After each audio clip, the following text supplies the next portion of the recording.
Assalamualaikum warahmatullahi wabarakatuh. Di sini saya akan melanjutkan membahas materi tentang proses manajemen resiko.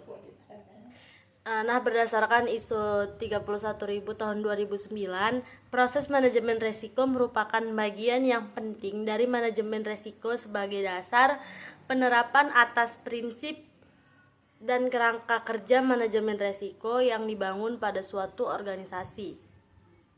Sebagaimana diuraikan pada bab-bab sebelumnya, manajemen resiko bertujuan untuk mengelola resiko sehingga kita bisa diperoleh kinerja hasil yang paling optimal. Resiko yang dihadapi oleh suatu perusahaan juga harus dikelola agar organisasi bisa bertahan. Organisasi sering kali secara sengaja mengambil resiko tertentu karena melihat potensi keuntungan di balik resiko tersebut. Secara ringkas, proses manajemen resiko sebagai bagian internal dari penyusunan manajemen resiko dapat dilihat dari gambar berikut. Gambarnya di sini itu tentang penetapan suatu konteks, tentang di mana dalam penetapan suatu konteks itu dia melewati 3 proses utama. Yang pertama itu penilaian resiko, penanganan resiko, dan evaluasi resiko.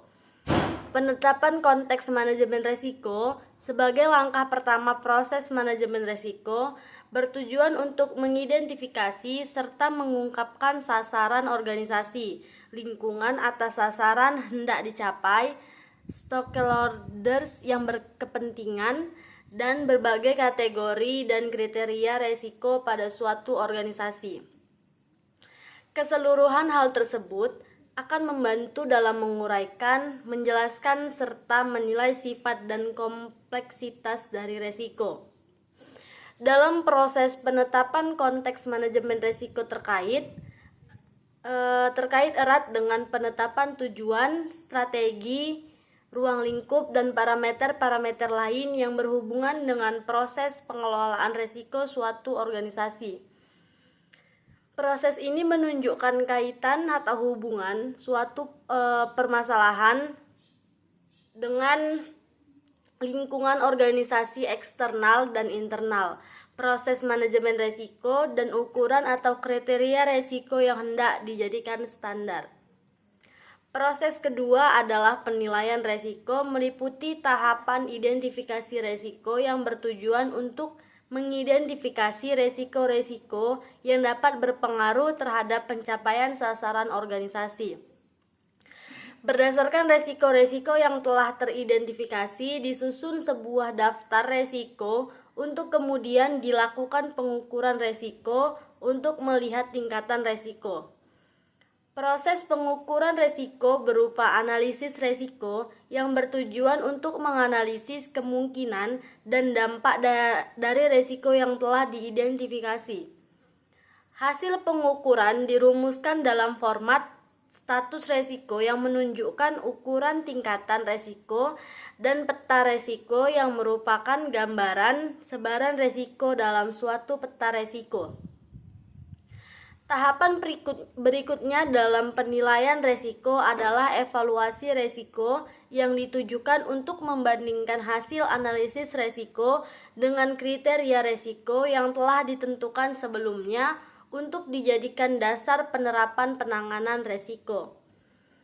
Proses ketiga dalam proses manajemen resiko adalah penanganan resiko yang disusun dalam bentuk perencanaan mitigasi atas resiko-resiko yang merinci alternatif solusinya agar penanganan resiko dapat diterapkan secara efektif dan efisien. Beberapa alternatif penanganan resiko yang dapat diambil antara lain yang bertujuan untuk menghindari resiko, memitigasi resiko untuk mengurangi kemungkinan atau dampak, mentransfer resiko kepada pihak ketiga, dan menerima resiko. Akhir dari ketiga tahapan proses tersebut dilengkapi dengan dua proses pendukung penting lainnya, yaitu komunikasi dan konsultasi, yang dimana untuk memastikan tersedianya dukungan yang memadai dari setiap kegiatan manajemen resiko dan menjadikan setiap kegiatan mencapai sasarannya dengan tepat. Proses selanjutnya adalah monitoring dan review yang bertujuan untuk memastikan bahwa implementasi manajemen risiko telah berjalan sesuai dengan perencanaan serta sebagai dasar untuk melakukan perbaikan secara berkala terhadap proses manajemen risiko. Proses monitoring dan review dilaksanakan melalui evaluasi dan pemeriksaan terhadap proses bisnis yang berjalan, serta melalui pelaksanaan audit manajemen risiko. Dalam hal ini, audit manajemen risiko dapat dilaksanakan baik melalui audit internal maupun eksternal untuk mendapatkan data mengenai kelemahan dari kebijakan manajemen risiko yang sedang berjalan atau yang sudah disusun, sehingga manajemen dapat melakukan perbaikan dan penyempurnaan terhadap kebijakan manajemen risiko. Perbaikan dan penyempurnaan manajemen risiko yang didasarkan pada hasil monitoring dan review tersebut bertujuan untuk meningkatkan fungsi manajemen risiko yang tertuang dalam bentuk pemutakhiran peta risiko organisasi yang dilengkapi dengan daftar risiko yang teridentifikasi, yang dilengkapi dengan hasil analisis atas tingkat kemungkinan dan dampak dari risiko yang teridentifikasi tersebut, serta rumusan tindakan pengendalian dilengkapi dengan sistem monitor yang sesuai untuk kebutuhan organisasi dalam mencapai tujuan organisasi.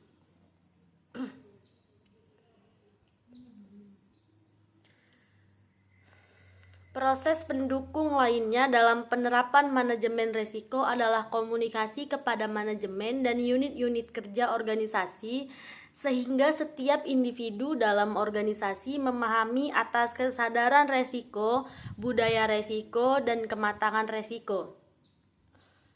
Proses komunikasi ini dilaksanakan sebagai upaya untuk mengukur kesiapan organisasi dalam mengatasi risiko dan untuk mengevaluasi penerapan manajemen risiko tersebut.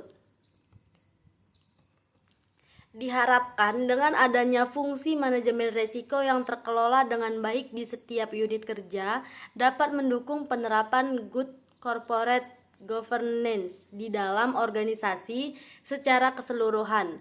Karena sejatinya, fungsi manajemen risiko bertujuan untuk mendorong dan mendukung pengembangan pengelolaan risiko usaha organisasi dengan penerapan prinsip kehati-hatian, akuntabilitas, dan bertanggung jawab sejalan dengan prinsip-prinsip tata kelola organisasi. Nah, keseluruhan tahapan dari proses manajemen risiko merupakan kegiatan kritikal dalam manajemen risiko. Di sini karena merupakan penerapan daripada prinsip dan kerangka kerja yang telah dibangun. Secara rinci, proses manajemen risiko adalah sebagai berikut. Baik, saya akan melanjutkan menjelaskan tentang proses manajemen risiko. Dalam proses manajemen risiko, di sini terdapat komunikasi dan konsultasi. Komunikasi dan konsultasi di sini membantu stakeholders yang relevan dalam memahami risiko sebagai dasar dalam membuat keputusan dan alasan dilakukannya suatu aksi yang diperlukan. Komunikasi akan meningkatkan kesadaran dan pemahaman risiko, sementara konsultasi mencakup umpan balik atau feedback dan informasi yang diperoleh untuk mendukung dalam pengambilan keputusan. Koordinasi harus memfasilitasi secara faktual, tepat waktu, relevan, akurat, dan dapat dimengerti.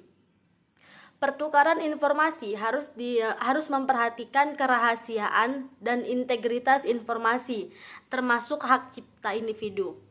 Bentuk komunikasi dan konsultasi antara lain, contohnya itu yang pertama rapat berkala, rapat insidental, focus group discussion, dan forum pengelola risiko.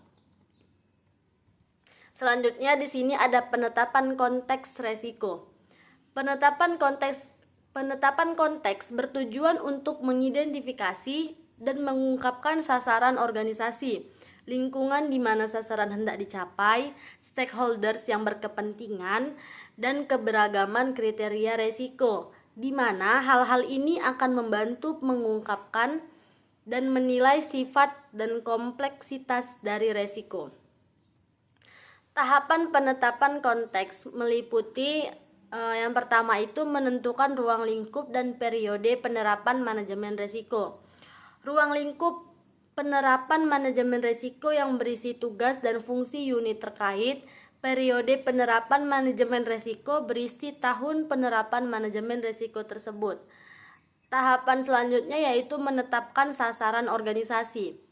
Penetapan sasaran organisasi ini dilakukan berdasarkan sasaran strategis yang tertuang dalam peta strategi unit organisasi, peta strategi, rencana strategis, dan rencana kerja, serta dokumen perencanaan strategis lainnya termasuk inisiatif strategis. Tahapan penetapan konteks ini yang ketiga yaitu menetapkan struktur unit pemilik resiko atau UPR. Struktur UPR di organisasi meliputi UPR kementerian atau lembaga, UPR unit eselon 1 dan UPR unit eselon 2. Yang keempat, mengidentifikasi stakeholder. Identifikasi stakeholder diperlukan untuk memahami pihak-pihak yang berinteraksi dengan organisasi dalam pencapaian sasaran. Hal yang dituangkan dalam identifikasi stakeholder meliputi siapa saja stakeholder unit dan hubungan organisasi dengan stakeholder tersebut. Yang kelima, mengidentifikasi peraturan perundang-undangan yang terkait.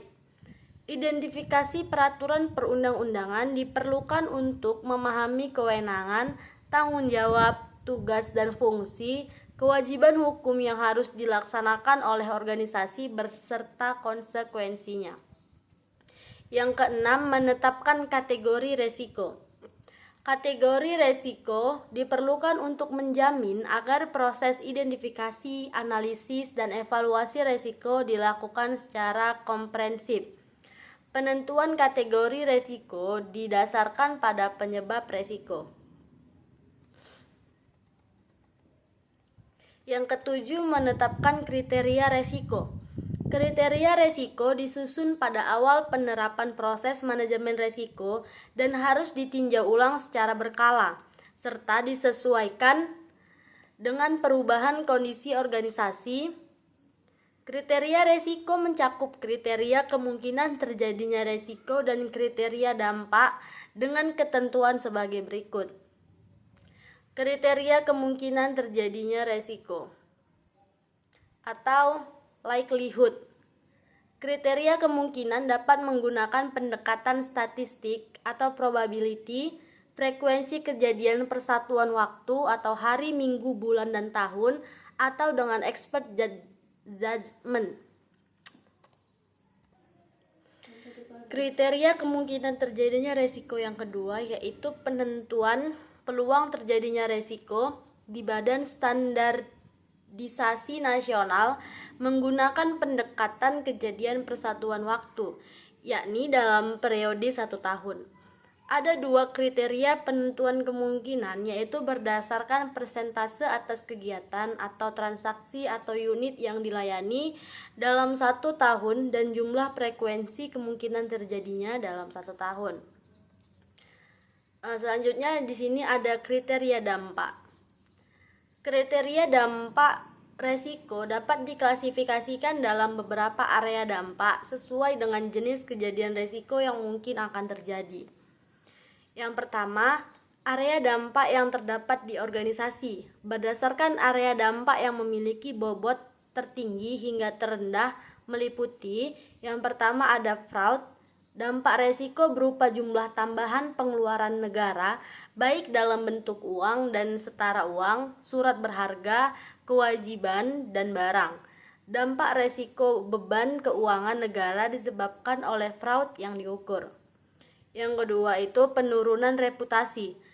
Dampak penurunan reputasi ini merupakan dampak resiko yang berupa rusaknya citra atau nama baik atau wibawa Badan Standarisasi Nasional yang menyebabkan tingkat kepercayaan masyarakat menurun.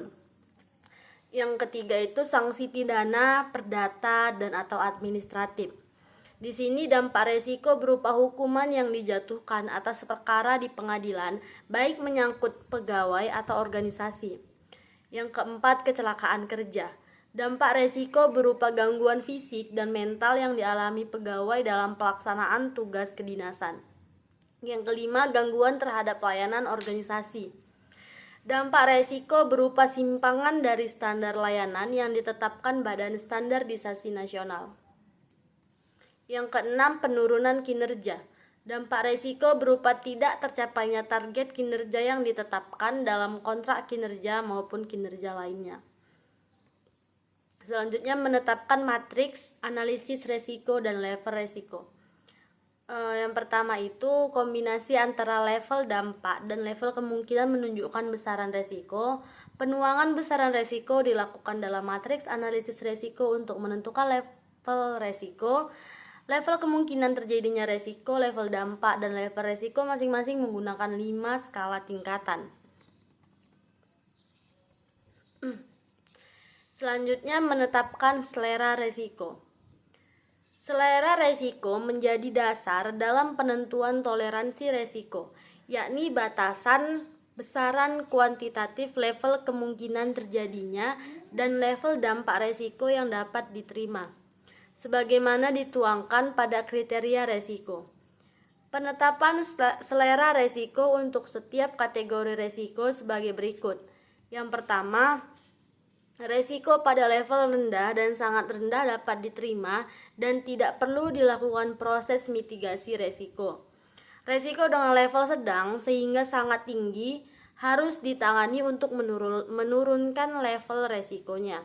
Selera resiko tersebut digambarkan sebagai berikut. Level resiko sangat tinggi, besarannya 20-25, tindakan yang diambil yaitu diperlukan tindakan segera. Level resiko tinggi, besarannya 16-19, tindakan yang diambil diperlukan tindakan. Selanjutnya, level resiko sedang, besarannya 12-15, tindakan yang diambil segera mengambil tindakan. Selanjutnya, penilaian resiko. Identifikasi resiko. Tahapan resiko meliputi identifikasi resiko dan rencana penanganan resiko dari UPR di atasnya yang relevan dengan tugas dan fungsi UPR yang bersangkutan atau top down. Profil resiko pada unit eselon 1, unit eselon 2, dan unit eselon 3 mencakup resiko yang diturunkan dari level di atasnya. Identifikasi resiko berdasarkan sasaran UPR yang bersangkutan dengan melalui tahapan sebagai berikut. Yang pertama, memahami sasaran organisasi. Sasaran organisasi di sini meliputi sasaran strategis dalam peta strategi UPR dan sasaran lainnya yang mengacu pada dokumen perencanaan strategis Badan Standarisasi Nasional di antaranya rencana strategis atau Renstra, rencana kerja, dan penetapan kinerja inisiatif strategis. Yang kedua, mengidentifikasi kejadian resiko atau risk event. Kejadian resiko dapat berupa kesalahan atau kegagalan yang mungkin terjadi pada tiap proses bisnis, pelaksanaan inisiatif strategis, atau faktor-faktor yang mempengaruhi pencapaian sasaran organisasi. Kejadian resiko ini selanjutnya disebut resiko. Identifikasi resiko dilakukan dengan memperhatikan resiko yang terjadi pada tahun sebelumnya. Selanjutnya, mencari penyebab. Berdasarkan resiko yang telah diidentifikasi, dilakukan identifikasi akar masalah yang menyebabkannya. Pemahaman mengenai akar masalah akan membantu menemukan tindakan yang dapat dilakukan untuk menangani resiko. Metode yang dapat digunakan misalnya fishbone diagram. Yang kedua, mengidentifikasi kejadian resiko atau risk event. Kejadian resiko dapat berupa kesalahan atau kegagalan yang mungkin terjadi pada tiap proses bisnis, pelaksanaan inisiatif strategis, atau faktor-faktor yang mempengaruhi pencapaian sasaran organisasi. Kejadian resiko ini selanjutnya disebut resiko. Identifikasi resiko dilakukan dengan memperhatikan resiko yang terjadi pada tahun sebelumnya. Selanjutnya, mencari penyebab. Berdasarkan resiko yang telah diidentifikasi, dilakukan identifikasi akar masalah yang menyebabkannya. Pemahaman mengenai akar masalah akan membantu menemukan tindakan yang dapat dilakukan untuk menangani resiko. Metode yang dapat digunakan misalnya fishbone diagram. Selanjutnya, menentukan dampak. Berdasarkan resiko, dilakukan identifikasi dampak negatif yang mungkin akan terjadi. Dampak merupakan akibat langsung yang timbul dan dirasakan setelah resiko terjadi. Apabila terdapat beberapa dampak langsung, ditetapkan satu dampak yang paling besar pengaruhnya terhadap pencapaian sasaran. Penentuan area dampak mengacu pada kriteria dampak. Selanjutnya yaitu menentukan kategori resiko. Berdasarkan resiko yang telah diidentifikasi, ditetapkan kategori resiko. Setiap UPR wajib memiliki kategori resiko. Identifikasi resiko berdasarkan input dari konsep profil resiko UPR di level di bawahnya atau bottom up. UPR dapat mengusulkan agar suatu resiko dinaikkan menjadi resiko pada UPR yang lebih tinggi apabila resiko tersebut memerlukan koordinasi antar UPR level dan atau resiko tersebut tidak dapat ditangani oleh UPR tersebut.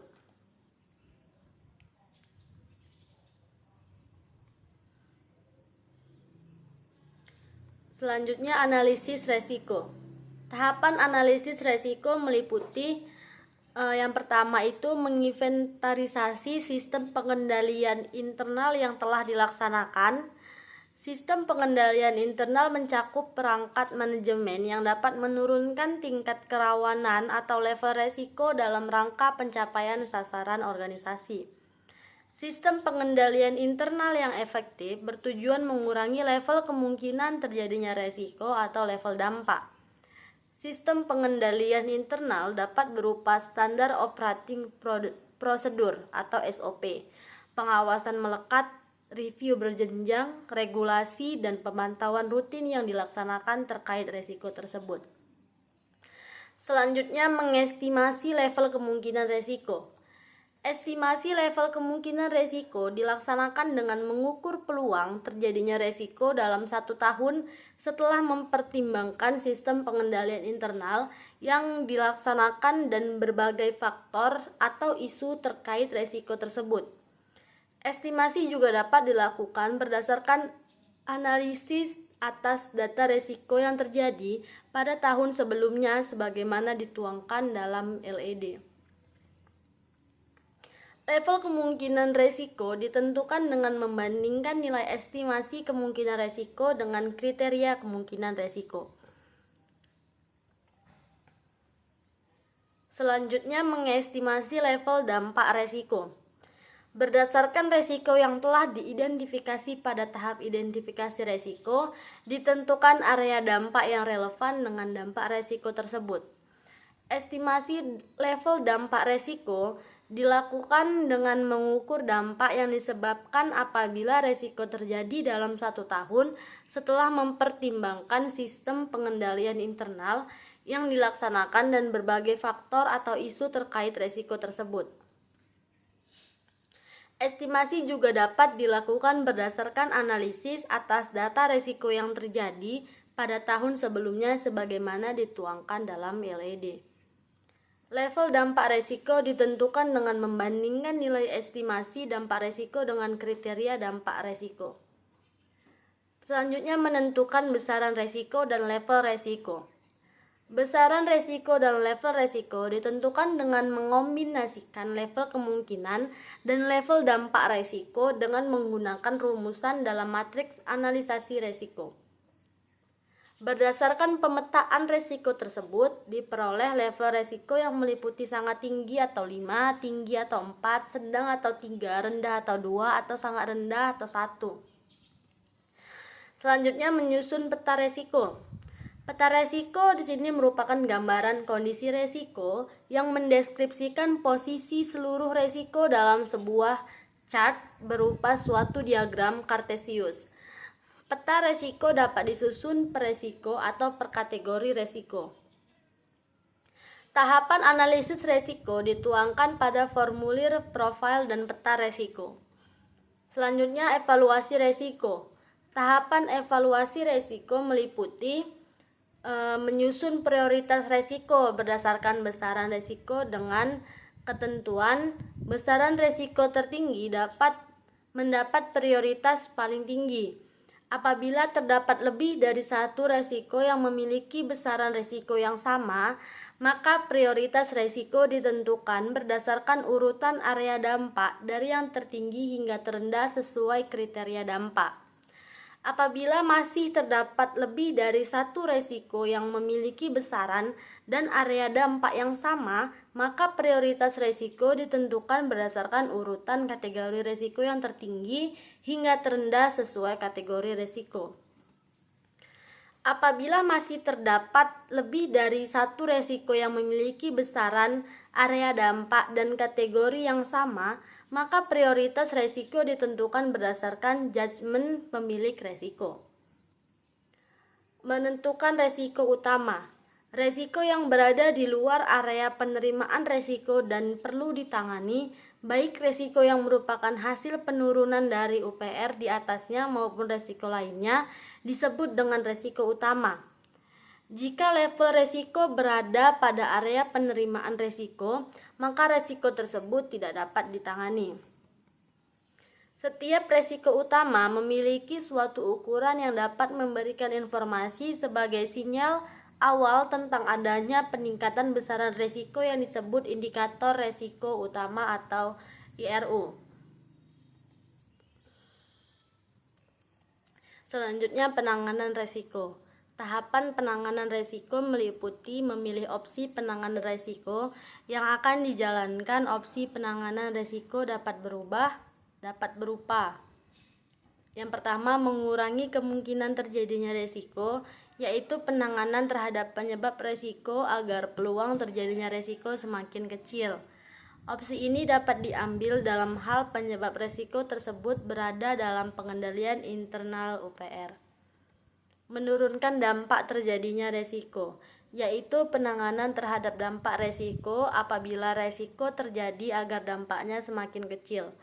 Opsi ini dapat diambil dalam hal UPR mampu mengurangi dampak ketika resiko itu terjadi.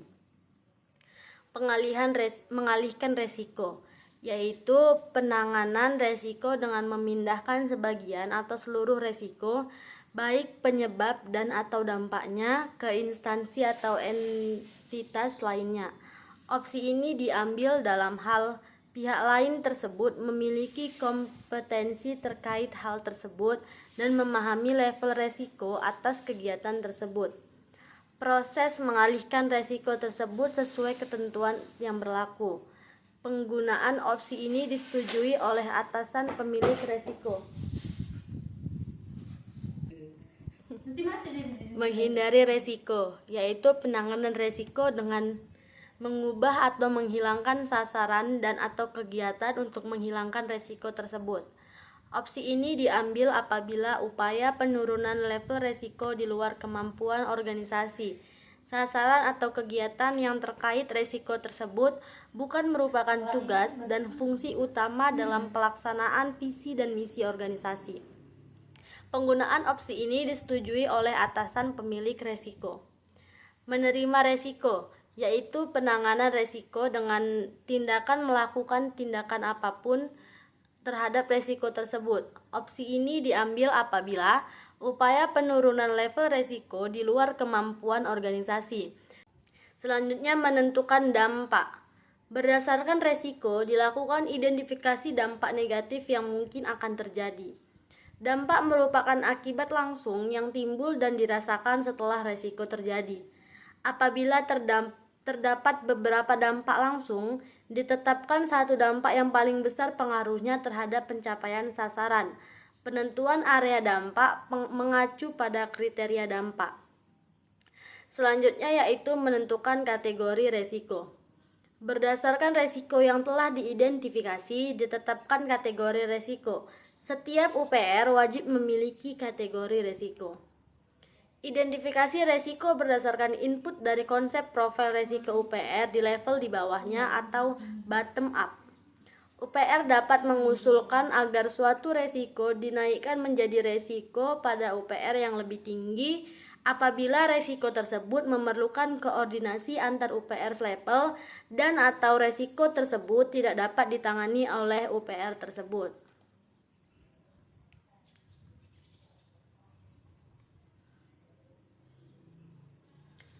Selanjutnya, analisis resiko. Tahapan analisis resiko meliputi yang pertama itu menginventarisasi sistem pengendalian internal yang telah dilaksanakan. Sistem pengendalian internal mencakup perangkat manajemen yang dapat menurunkan tingkat kerawanan atau level resiko dalam rangka pencapaian sasaran organisasi. Sistem pengendalian internal yang efektif bertujuan mengurangi level kemungkinan terjadinya resiko atau level dampak. Sistem pengendalian internal dapat berupa standar operating prosedur atau SOP, pengawasan melekat, review berjenjang, regulasi, dan pemantauan rutin yang dilaksanakan terkait resiko tersebut. Selanjutnya, mengestimasi level kemungkinan resiko. Estimasi level kemungkinan resiko dilaksanakan dengan mengukur peluang terjadinya resiko dalam 1 tahun setelah mempertimbangkan sistem pengendalian internal yang dilaksanakan dan berbagai faktor atau isu terkait resiko tersebut. Estimasi juga dapat dilakukan berdasarkan analisis atas data resiko yang terjadi pada tahun sebelumnya sebagaimana dituangkan dalam LED. Level kemungkinan resiko ditentukan dengan membandingkan nilai estimasi kemungkinan resiko dengan kriteria kemungkinan resiko. Selanjutnya, mengestimasi level dampak resiko. Berdasarkan resiko yang telah diidentifikasi pada tahap identifikasi resiko, ditentukan area dampak yang relevan dengan dampak resiko tersebut.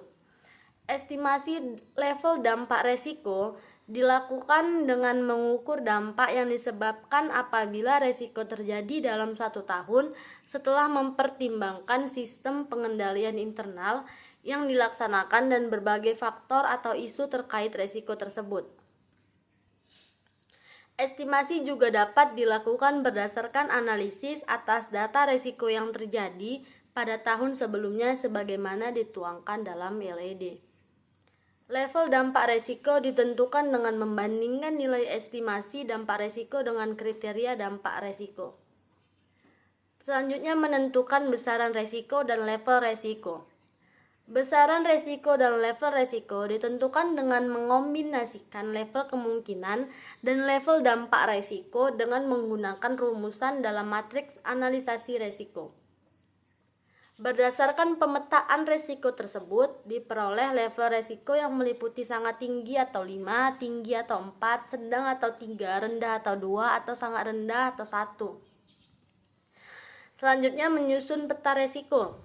Peta resiko di sini merupakan gambaran kondisi resiko yang mendeskripsikan posisi seluruh resiko dalam sebuah chart berupa suatu diagram Kartesius.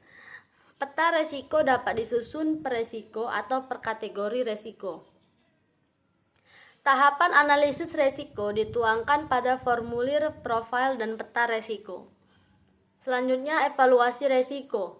Tahapan evaluasi resiko meliputi menyusun prioritas resiko berdasarkan besaran resiko dengan ketentuan besaran resiko tertinggi dapat mendapat prioritas paling tinggi. Apabila terdapat lebih dari satu resiko yang memiliki besaran resiko yang sama, maka prioritas resiko ditentukan berdasarkan urutan area dampak dari yang tertinggi hingga terendah sesuai kriteria dampak. Apabila masih terdapat lebih dari satu resiko yang memiliki besaran dan area dampak yang sama, maka prioritas resiko ditentukan berdasarkan urutan kategori resiko yang tertinggi hingga terendah sesuai kategori resiko.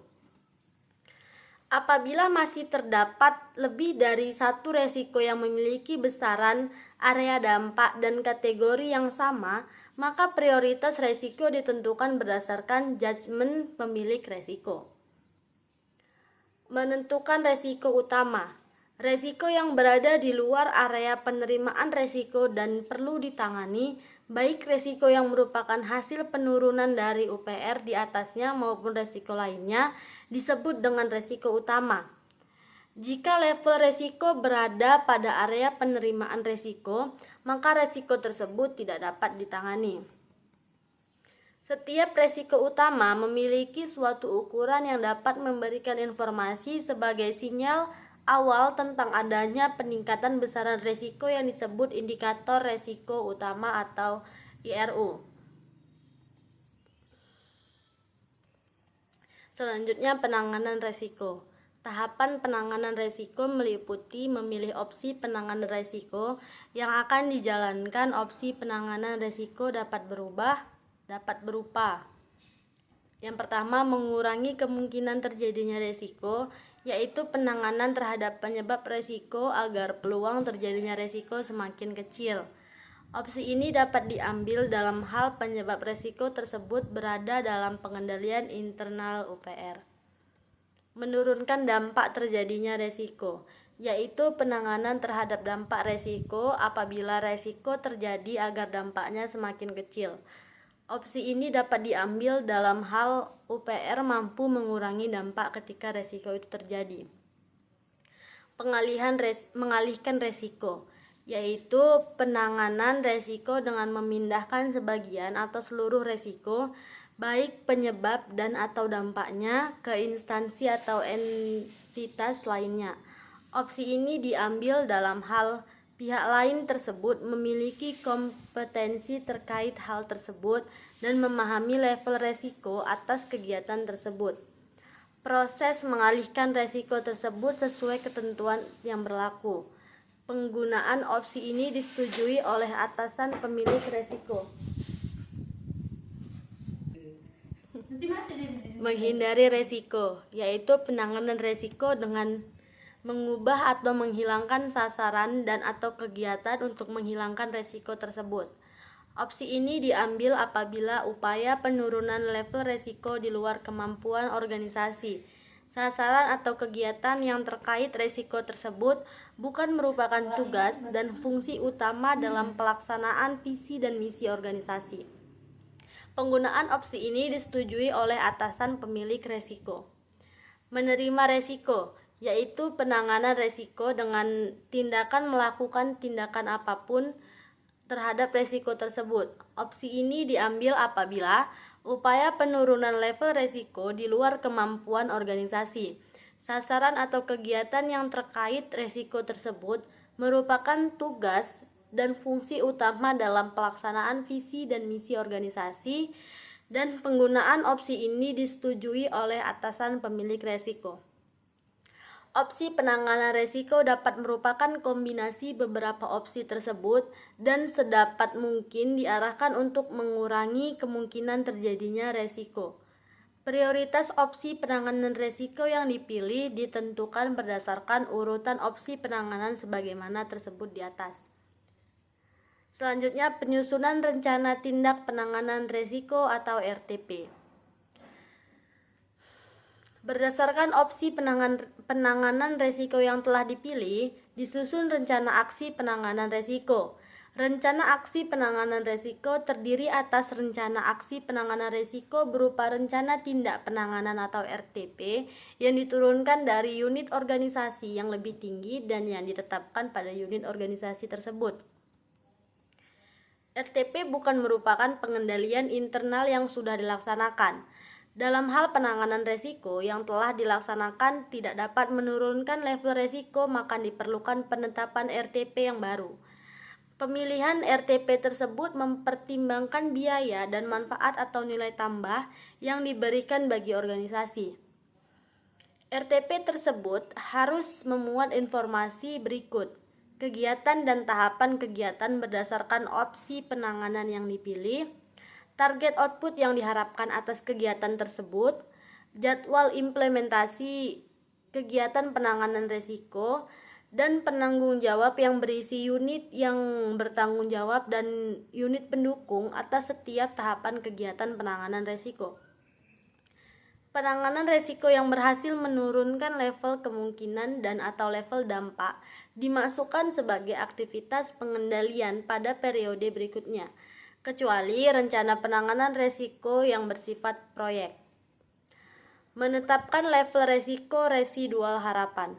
Level resiko residual harapan merupakan target level resiko apabila penanganan risiko telah dijalankan.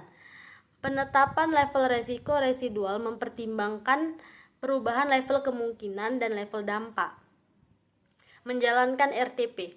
Pelaksanaan RTP dituangkan dalam tabel manajemen risiko serta capaian target output kegiatan tersebut. Selanjutnya, memantau risiko tersisa. Setelah kegiatan penanganan risiko dilaksanakan secara optimal, masih terdapat risiko yang tersisa. Risiko ini harus diketahui dan dipantau perkembangannya.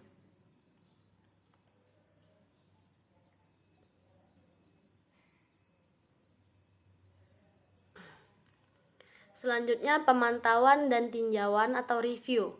Bentuk pemantauan atau tinjauan atau review terdiri atas pemantauan berkelanjutan atau ongoing monitoring. Unit pemilik risiko secara terus-menerus melakukan pemantauan atas seluruh faktor-faktor yang mempengaruhi risiko dan kondisi lingkungan organisasi. Apabila terdapat perubahan organisasi yang direncanakan atau lingkungan eksternal yang berubah, maka dimungkinkan terjadi perubahan dalam konteks organisasi, risiko yang terjadi atau tingkat prioritas risiko, dan sistem pengendalian intern dan penanganan risiko. Selanjutnya, pemantauan berkala. Pemantauan berkala dilakukan secara triwulanan, yaitu pada bulan April, Juli, Oktober, dan Januari pada tahun berikutnya. Pemantauan triwulanan dilakukan untuk memantau pelaksanaan rencana aksi penanganan risiko, analisis status indikator risiko utama, serta tren perubahan besaran atau level risiko. Jumlah koordinator risiko yang wajib hadir pada setiap rapat pemantauan risiko minimal 50% dari seluruh koordinator risiko. Selanjutnya, tinjauan atau review. Pelaksanaan review terdiri dari dua jenis, yaitu tinjauan atau review implementasi manajemen risiko. Review ini bertujuan melihat kesesuaian pelaksanaan dan output seluruh proses manajemen risiko dengan ketentuan yang berlaku. Review ini dilaksanakan oleh UKI dan atau pengelola risiko sesuai kewenangannya. Review tingkat kematangan penerapan manajemen risiko atau TKPMR. Review TKPMR bertujuan menilai kualitas penerapan manajemen risiko. Review dapat dilakukan pada seluruh tingkatan unit penerapan manajemen risiko, yaitu badan atau kementerian atau lembaga, unit eselon 1 dan unit eselon 2. Review ini dilaksanakan oleh inspektorat. Selanjutnya, audit manajemen risiko. Audit manajemen risiko dilakukan oleh inspektorat sebagai auditor internal organisasi. Audit meliputi kepatuhan terhadap ketentuan manajemen risiko di lingkungan organisasi dan meninjau efektivitas serta kesesuaian perlakukan risiko yang ada. Selanjutnya, dokumen manajemen risiko. Yang pertama itu piagam manajemen risiko.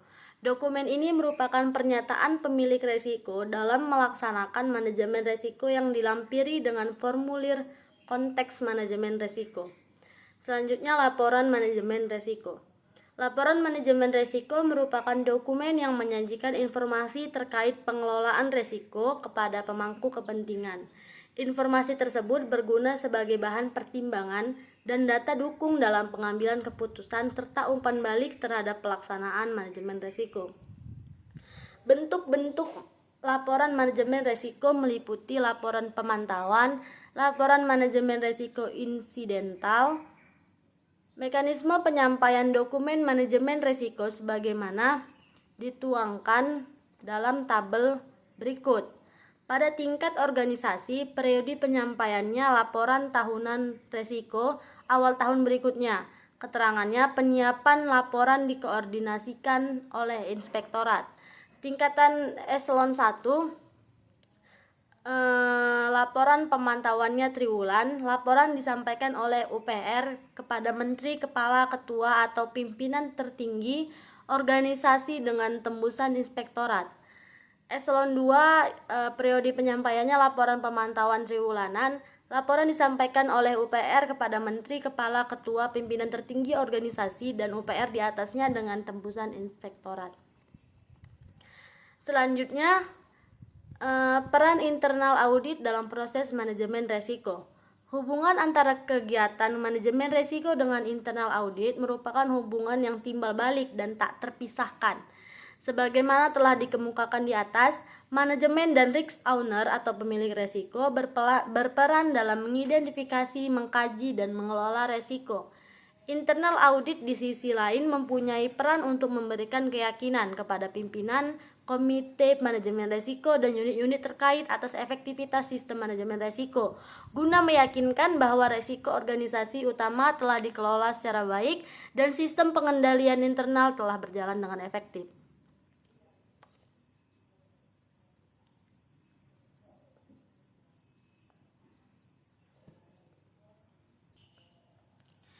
Standard for Professional Practice of Internal Auditing menyatakan bahwa internal audit dalam kaitan penggunaan metodologi audit berbasis resiko harus mempertimbangkan resiko di tingkat macro risk assessment atau Menteri, Kepala, Ketua, pimpinan tertinggi internal auditor harus menggunakan hasil penilaian resiko dalam penyusunan aktivitas audit tahunan. Yang kedua, micro risk assessment. Internal auditor harus menggunakan teknik penilaian resiko dalam merencanakan setiap penugasan audit.